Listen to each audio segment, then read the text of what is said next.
বিসমিল্লাহির রহমানুর রহিম। আসসালামু আলাইকুম। আশা করি সবাই ভালো আছেন। আজকে আপনাদের জন্য একটি প্রশ্নের উত্তর নিয়ে এসেছি। এটি এমন এক প্রশ্ন, এটা খুব সাধারণ প্রশ্ন হিসেবে ধরতে পারেন, আবার জটিল হিসেবেও ধরতে পারেন। প্রশ্নটি হলো, মৃত বীর মুক্তিযোদ্ধার সন্তানদের ছেলে বা মেয়েরা, অর্থাৎ বীর মুক্তিযোদ্ধাদের নাতি নাতনিরা সম্মানী ভাতা পাবে কি?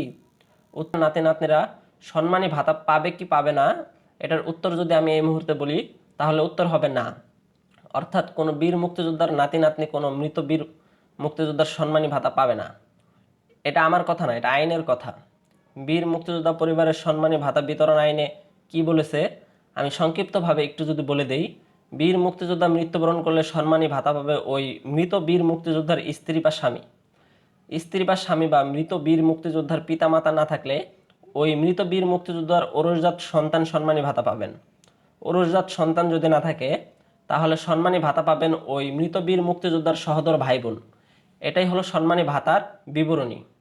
কিন্তু মৃত বীর মুক্তিযোদ্ধার ঔরসজাত সন্তানের অবর্তমানে ওই মৃত বীর মুক্তিযোদ্ধার নাতি নাতনির পাওয়ার কথা। আমাদের জায়গা জমির ক্ষেত্রে কিন্তু নাতি নাতনিরাই পায়। এখন আসে আইনের বাইরে। নাতি নাতনিকে বঞ্চিত করা কোনোভাবেই কাম্য নয়।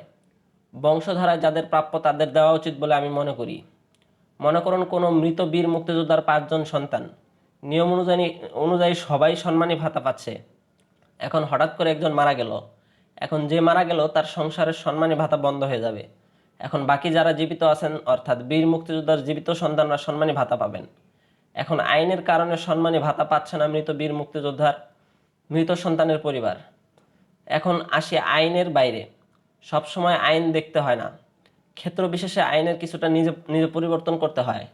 এখন উচিত যে পরিবারের সম্মানী ভাতা পাচ্ছে না, সেই পরিবারকে সাথে নিয়ে সমহারে নিজেদের মধ্যে সম্মানী ভাতা বন্টন করা। যদি কেউ এভাবে না করে, তাহলে এটা হবে নিজেদেরকে নিজে ঠকানো, কারণ সামনে তার পরিবারও এরকম হতে পারে। সর্বশেষ আমি বলবো, মুক্তিযোদ্ধার নাতি নাতনিরাই হচ্ছে তার দাদা বা নানার সম্মানী ভাতা সহ সব সুযোগ সুবিধার ভোগের একমাত্র দাবিদার। এখানে মুক্তিযোদ্ধার ভাই বোনদের টেনে এনে মুক্তিযুদ্ধ পরবর্তী প্রজন্মকে বংশ পরস্পরের স্বীকৃতি থেকে বঞ্চিত করা হচ্ছে কিনা একটু ভাবা দরকার।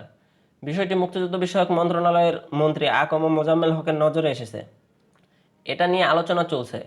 তাই বলবো, আজ হোক কাল হোক, আইনের মাধ্যমে মুক্তিযুদ্ধের প্রকৃত বীর মুক্তিযোদ্ধা বর্তমানে তার সন্তান ভাতা পাবেন।